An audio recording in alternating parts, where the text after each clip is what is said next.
Well, here we are then, guys. Welcome back to some more F1 My Team once again on that daily grind. And I want to mention really quickly before we start the episode, just a big thank you for the support. Over the last 3, 4, 5 episodes, things have been pretty insane. So I just want to give you guys a massive shout out and just a big thank you for the support. I really appreciate it. And if you're new to the channel, watching this for the first time, or you want to keep supporting the videos, then a like goes a long way. And if you haven't done so already, click the red subscribe button. But today we are here for the Singapore Grand Prix, and the previous episode, as always, will be linked up in the top right. But first of all, before we jump into practice, I am actually going to change the power unit components for practice this weekend. Going to make a couple of adjustments, and we used an old engine in Russia, and we got to 94% on the control electronics. So I went back to the newest of the power units, along with also receiving the upgrades. You can see we've actually taken a big step forward this weekend, and we've kind of rejoined that midfield fight with both Alpha teams, Alpine and Ferrari. So very decent stuff, very exciting times as we're kind of back in that mix. And this weekend we have potentially some rain, especially in the race at the start of the Grand Prix. So it could be an interesting one. The last time we had the race, it was a very spicy one at Monza, and hopefully history may repeat itself. So let's jump into the weekend and let's see what happens as we kick off with practice. Now, Singapore, straight away, I will admit, last year it was the easiest track to win on by far. I even managed to lap the entire field on 110 AI, but this year things have changed. The AI are a lot stronger, and similar to Monaco as well, they seem to have had a pretty decent buff around the street circuits, and much more in line with what we've been having all season long. So I'm expecting a pretty tough qualifying session, and it's going to be a challenge to get it all hooked up. Having said that, it is still a little bit easier than other tracks, but it's a lot more in line with what things should be. So we jump into Q1 and you join me on my first lap on the soft tyres. Now this was the first time I've driven at night since Bahrain, and also I believe the first time I've actually put the soft tyres on all weekend in this event. So a few things to learn, but still trying to hit the ground running straight away. And I wanted to try and get into Q2 using only one set of the soft tyres. So we're going to see if we can make that happen. Sector 1 looked pretty decent, 25.8 by the looks of it. Now into Sector 2. A very tricky section, and I believe the longest sector on the track in terms of time and also corners, so a lot of places for this to go wrong. Just important really to have a good balance. Now with the setup, I did have quite a rear tyre wear heavy setup, so we might have some issues in the race, but it means we get a better one lap pace out of the car, and ultimately around here grid position is everything. So we're going to kind of sacrifice a bit more of that kind of good feeling in the race to have a better grid slot. So Sector 2 comes to an end. 1 minute 2.4 as it stands right now on the split. Sector 3 we've got I think a Ferrari behind us, but I'm pretty sure they're on in lap. I think it might be Charles Leclerc behind us. Just making our way now through this series of kind of chicanes. So that was a right left. We're now going to head into a left right underneath the bridge, and then we've got another chicane, a right left again here. And important to really use these curbs, man, and get confident with them and try to make them work to your advantage as we now make our way to the final corner, 6th gear. Double apex left, across the line we go, opening DRS, and we go P12, and a pretty strong lap, 34.3, and I actually went back to the garage. I kept an eye on the timing tower, and you can see Tsunoda, he's in the cut-off zone right now, and we've got 4 tenths in our pocket over Yuki Tsunoda, and then 6 tenths over Giovinazzi in P17, so I'm going to make the decision to not go back out in Q1. I'm going to take a chance and hope that first lap was enough, and luckily for us it was. So very good call. We save a set of tyres and we get into Q2 using only one set of tyres, which is great. So happy days all round, and there's definitely more time in the lap. It wasn't perfect, but it definitely wasn't far off. So in Q2 we're going to try to improve. Now on this first run it was actually not too bad of a lap, but I just made one mistake, and that was I tried 55 brake bias compared to 56. And as you saw right there, I locked the rears and I managed to just about hit the wall side on to avoid any damage, but it cost us time. And yeah, we weren't last of everyone, so not ideal, not what you wanted in Q2. And we kind of wasted that first set of soft tyres for nothing really. So for the final run, I went back to 56 on the brake bias, and we're going to go for a full lap and see if we can pull something out of the bag.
And there we go, across the line. It's a massive improvement, but is it going to be enough to maybe get us into Q3? Or will it be a Q2 knockout as expected? The answer is P9 and Q3, which is awesome.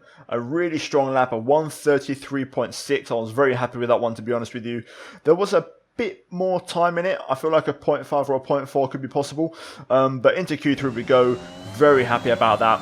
And speaking of Q3, here we are on our first run. Now this was on a U set, and it was a very, very scruffy lap. I mean, we've done a 34.1, that was half a second off our Q2 lap, and about 2/10 quicker than our Q1 lap. So not ideal, but now fresh tyres, our last set, we're going to send it and give it everything. So here we go, starting the lap, DRS wide open, down towards turn 1, 2 and 3. Important here to make the track as wide as possible, aggressive over those curbs, third gear, and quickly back up to fourth actually for the short shift out of 3, down towards 4. 30 seconds left in the session.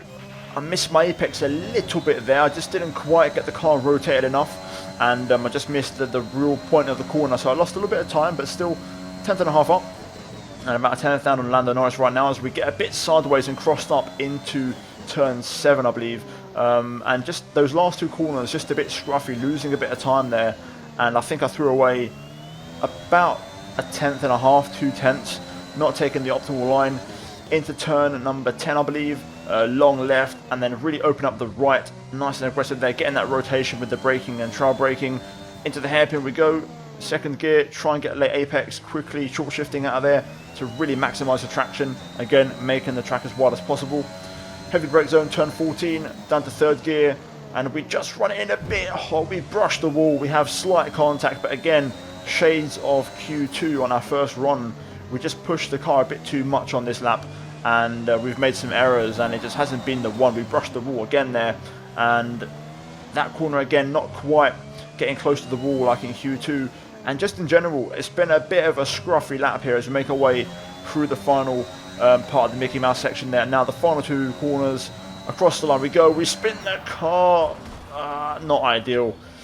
What a scruffy lap, and that is what you would call overdriving 101 right there. That is when you're just trying too hard to find lap time. And to be fair, as scruffy as that lap was with the spin, we was only a 10th off our Q2 lap, so for sure there was definitely a 0.4, maybe even a 0.3 in that, but realistically I don't think anything else more than P9 would have been possible. I think a 0.1 from Sainz was a bit too far to go. So yeah, overall very happy. You know, even though we didn't really run a smooth Q3, we got P10 and we got into Q3, and that for me is enough. So let's move to the race. We've got rain to start off, so it could be our special day.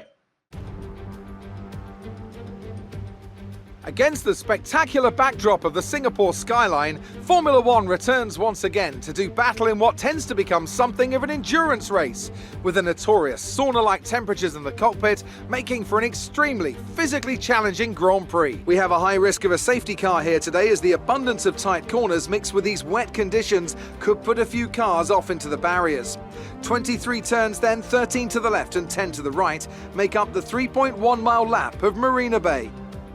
It's not going to be plain sailing for our drivers today, although with the sky falling as it is, perhaps sailing isn't too far from the truth.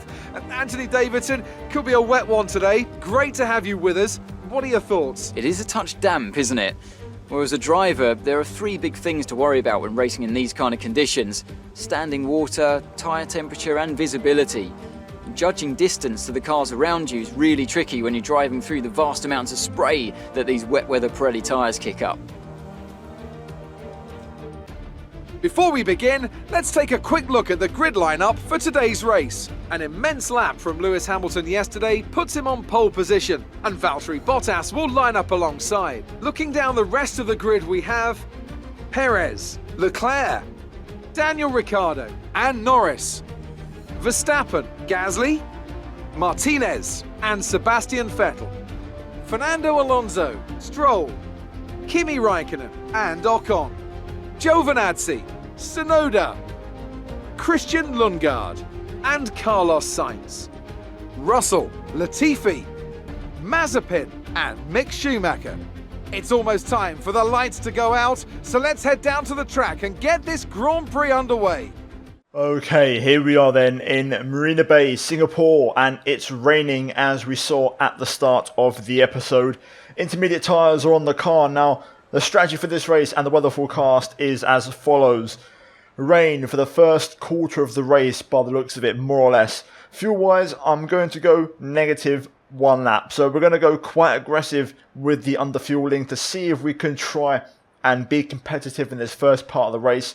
We'll probably save a lot of fuel in the wet phase, and then obviously we're going to switch to dry, so hopefully we can try and have a good second half of the race on the dry compound tyre. We're probably looking at going straight to the hards and going all the way to the end, but we'll see where we are in the race. Maybe we can try and put a set of mediums on. Who knows? Either way, I'm looking forward to it because although Singapore is a long race and I hate how long it lasts to record, it's going to be interesting strategy-wise, and I do enjoy that element of it. So let's jump into it. Let's see what happens. We're P9 as it stands right now. Let's try and make it P9, if not higher, in the race results. Okay, here we go. The lights are on. Can we get a good start first and foremost? Let's find out. We're underway. That's good. Very happy with that. Nice traction. Into turn 1. Just trying to avoid getting absolutely dive bombed by everyone. We're going to try and go around the outside of Pierre Gasly here to at least get one place. There we go. That's nice. Gasly will try and fire around the outside. I'm going to just edge him out of there as Norris and Verstappen battle away. Let's see if we can maybe pick up another place or two down towards the heavy brake zone. Raffles Boulevard up the inside of Verstappen. We're going to get him as well. And we're up to P7. Can we possibly get Lando or Ricciardo? That'd be great if we could. Don't think we can though. I don't really see any other overtaking opportunities unless we go for it into the hairpin possibly after the Anderson Bridge. Let's see, stumbled here for a second as we head through the little kind of chicane. Yeah, no, we're just a bit too far back, I think. This hairpin here, I fancied a chance, but I'm nowhere near close enough to Lando to really go for that move, so that's okay. Happy with that. P7. 2 places gained, can't complain. Now, can we keep up? Do we have the pace to, hold on to this? Obviously, Singapore is quite tricky to overtake anyway, so we've got a good chance of hanging on to this. But I want to try and stay with the front 6 if possible. That would be ideal. But a good opening lap for us here, under the lights. Whoa, whoa, whoa, whoa, whoa. Ooh. That was close. Very scary moment there. So far, so good though. We're 10 minutes left of this rain, then we think it's going to dry up. 10 minutes. There we go, update on Q. It's almost like Jeff knows when I'm speaking to you guys, but I was just going to say the pace is actually not too bad. We're more or less keeping up with the cars ahead.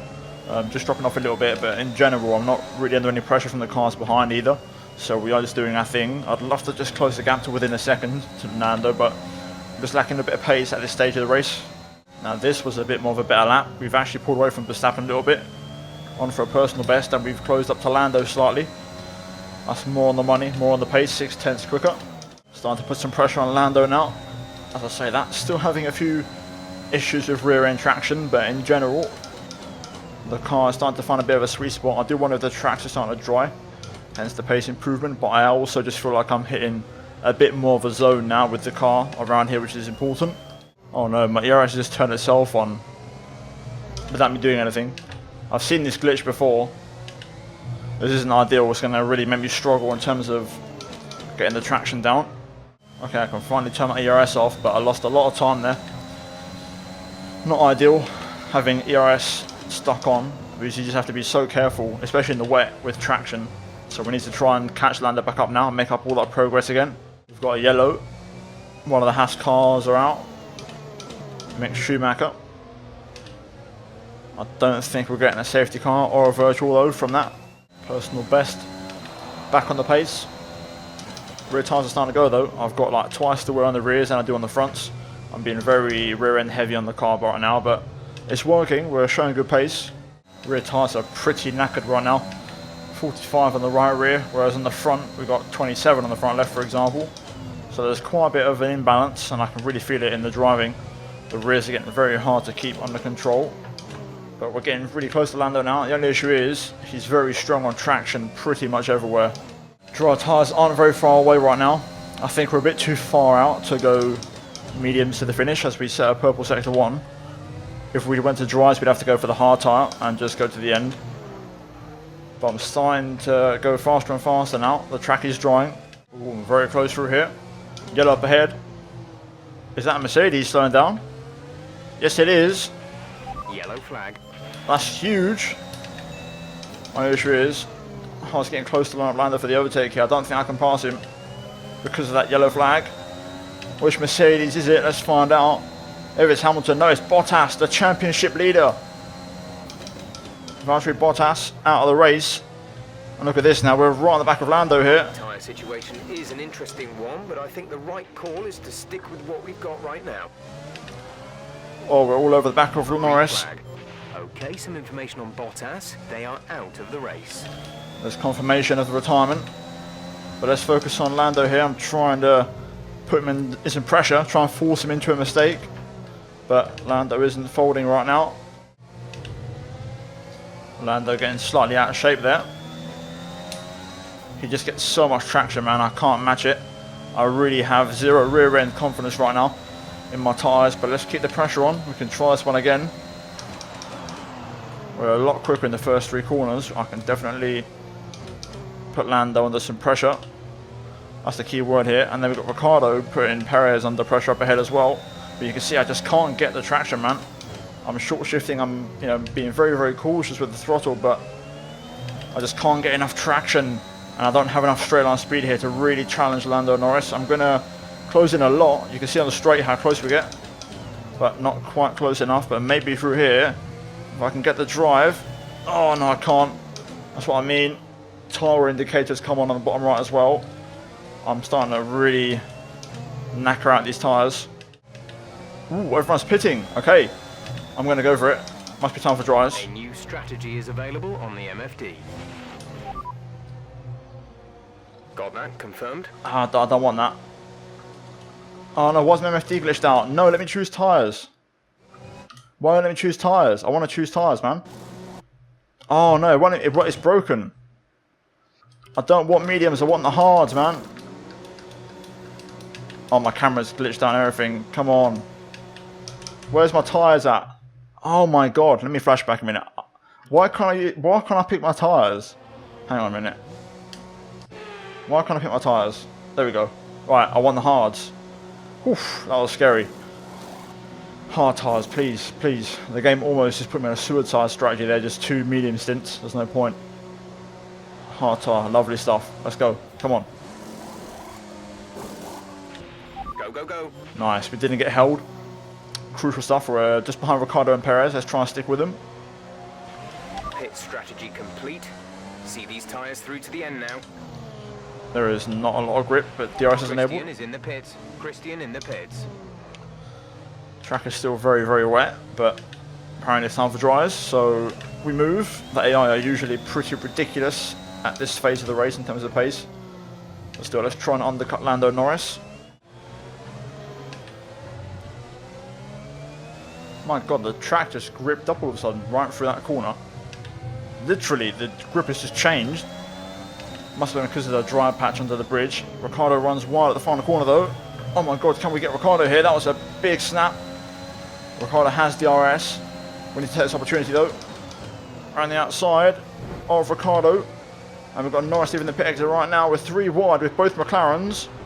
We're on the outside. But I've got the advantage here, I think. Both McLarens, oh my god, they're still there fighting. Oh no.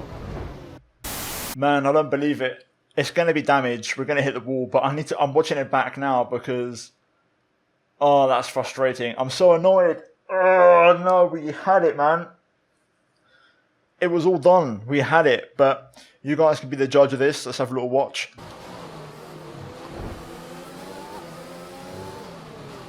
Lando on mediums, interestingly.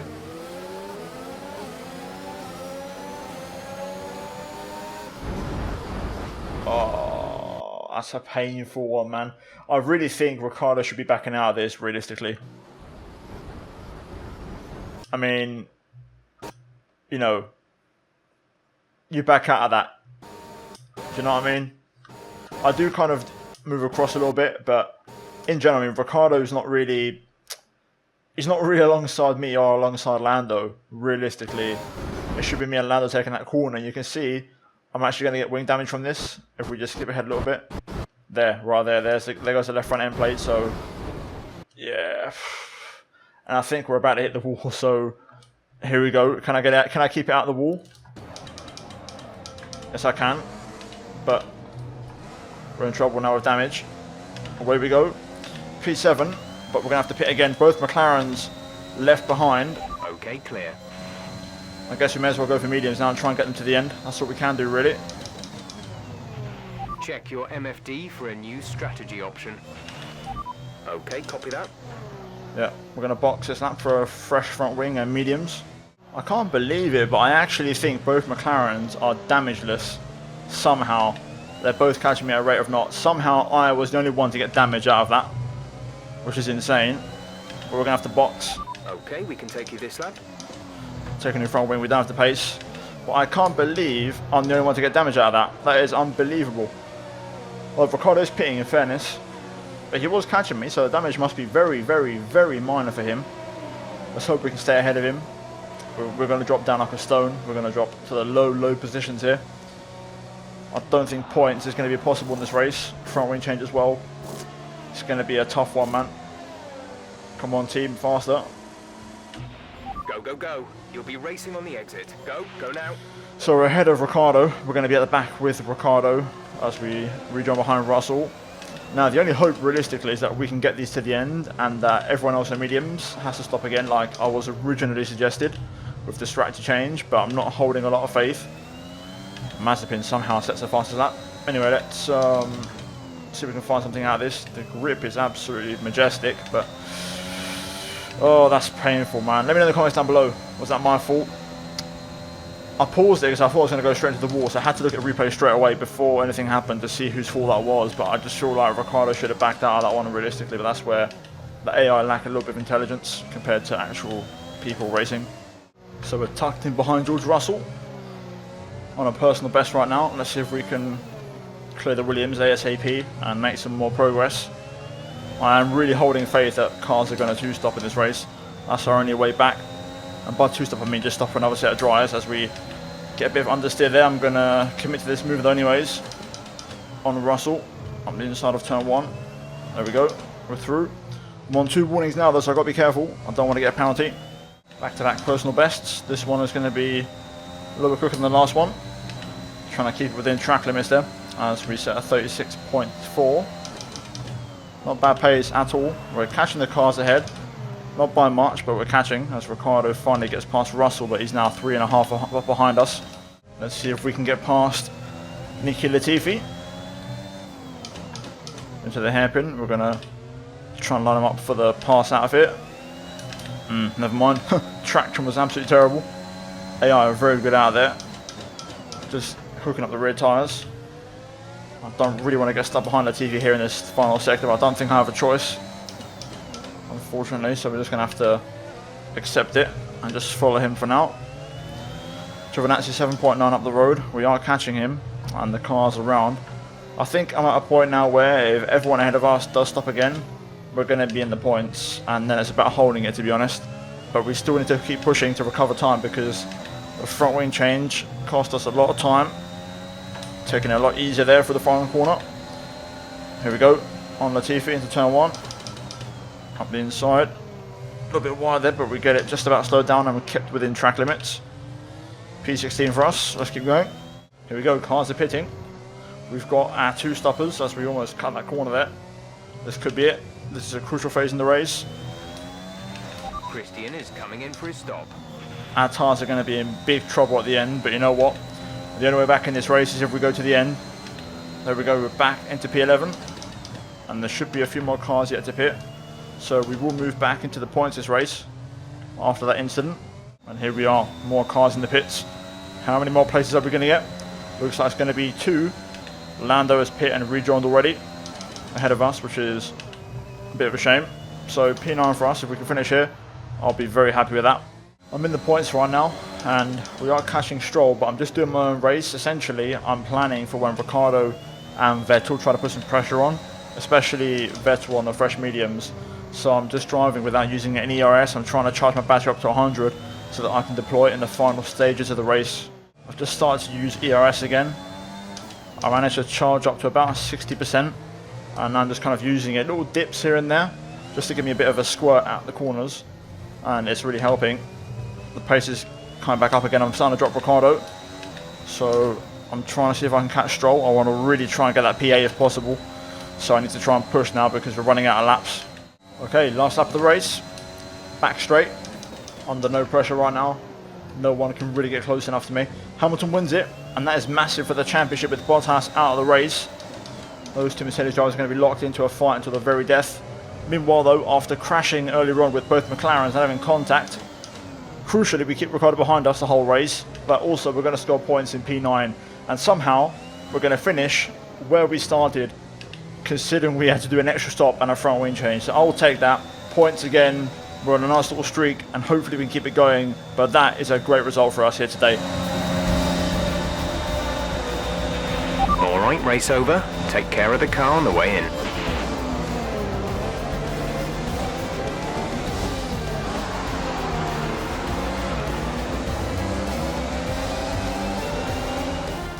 They've endured the harsh conditions here in Singapore to pull off a spectacular victory. Anthony Davidson, how do you think they were able to set themselves apart today? Well, time management probably played quite a large role in the outcome of this one.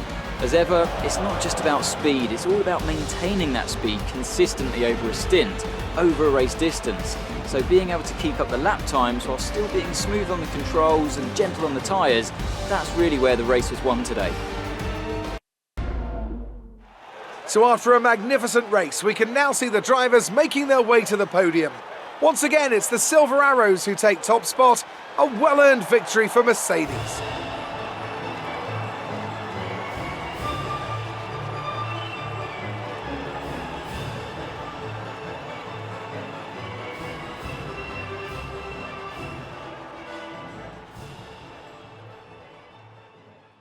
Well, there we go. That's that race done. And to be fair, I can't help but think, had we not had contact, I think P4 was definitely on the cards. I think Leclerc would have been catchable, if not definitely P5, where Pierre Gasly is. That's where we should have finished today, P5. We should have taken home 10 points. Instead, we're going to have to settle for 2, which normally I'd be upset about, but considering the circumstances, I'm not too disappointed with. So yeah, overall P9 for us, 2 points. Hamilton wins it ahead of Max Verstappen. Perez P3 ahead of Leclerc, Gasly, Alonso, Norris, Stroll, ourselves, and Ricciardo rounds out the top 10. Missing out the points, Vettel, Ocon, Raikkonen, Sainz, Tsunoda, Lundgaard, Giovinazzi, Latifi, Russell, Mazepin, and then Bottas and Schumacher out of the race. So what does that race mean for the World Drivers' Championship and Constructors' Championship? So let's have a look. We remain in 10th place. We are crucially still 1 point ahead of Pierre Gasly. So even though Pierre finished P5, we're still ahead.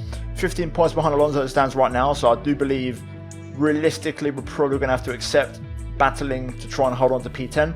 In the Constructors, we dropped to 8th as AlphaTauri overtake us here today. So yeah, it is where it is. We tried our best and we got screwed over. So frustrating, man. But anyway, we move on to the next one. We all underestimated you, didn't we? Well, I think, to be fair, I think we underestimated ourselves. I didn't think we could fight back like that after the incident. But you know what? It's great. The team believe, we all believe. And, you know, when we work together, things tend to happen. Did you feel comfortable in the wet weather today? Yeah, it took me a little while to find my rhythm. But once I got there and everything went good, I actually really enjoyed it. And, you know, we was all ready for it. That was a close finish. How were things between the two of you? Well, I thought it was good fun. I really enjoyed it. We tried to chase Lance down, but he was just a bit too fast. But, you know, we were working hard, trying hard. But he just had the edge this time. But hopefully next time, if we get a clean race, then you never know, we might be ahead next time. So, yeah, good fun. I'm enjoying it. Appreciate your time. Well, after that race, Lance Stroll does pick up the same amount of points as us, and therefore pretty much wrapping up the rivalry. So fair play to him. We tried, but we couldn't quite succeed. In terms of acclaim, a few gains here and there, but generally speaking, no big changes. And we're now going to look at the cash payout. after that race, I'm going to guess there should be some damage deductions, of course, and we get a full pound from our sponsors as well, which is great, so an extra 400k goes into the bank, and yeah, a few bits of damage, not as bad as I thought, but still a pretty hefty one there, nearly 40,000, which is quite a lot, but now we're up to $4 million. So first and foremost, we have to renegotiate our sponsorship with Zyneto. I'm very happy to continue. We get a pretty decent payout for them for very, very minimal effort, which is what we like, so we'll stick with them. We then move to the messages tab. So this is a new one. That was a nasty ERS fault you ran into. Ooh, okay, so it wasn't actually a glitch, it was an actual genuine fault.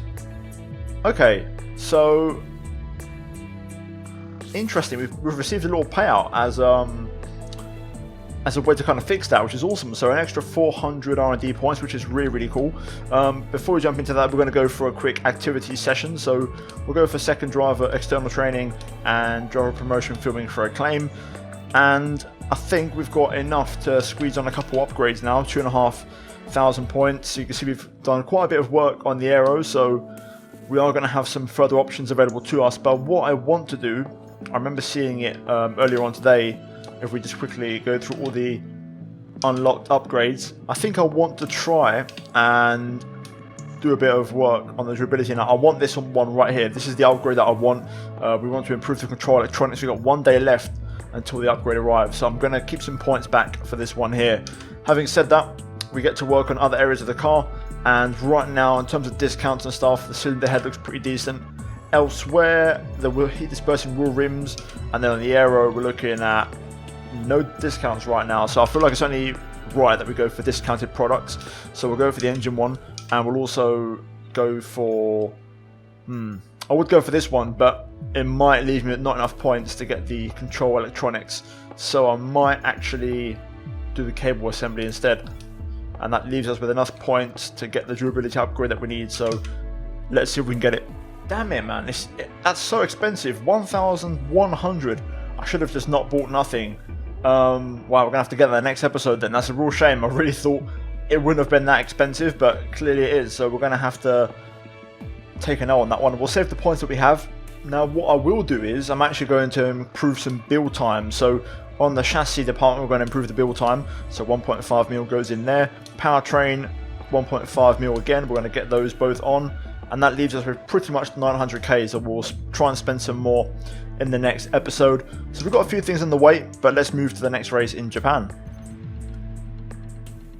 And there we go, job done. So looking forward to it. Japan's going to be fun, my favourite track of the entire series and the entire calendar, and I can't wait because the track has been revamped this year and it's better than ever, and dare I say by far the best track on this game. So yeah guys, that's going to be it from me here today for a controversial Singapore Grand Prix. If you enjoyed it, then smash the like button, subscribe for more, and as always check out the 2 videos on screen if you haven't seen them already. But thank you for watching guys, and I'll see you all next time. Until then, cheerio.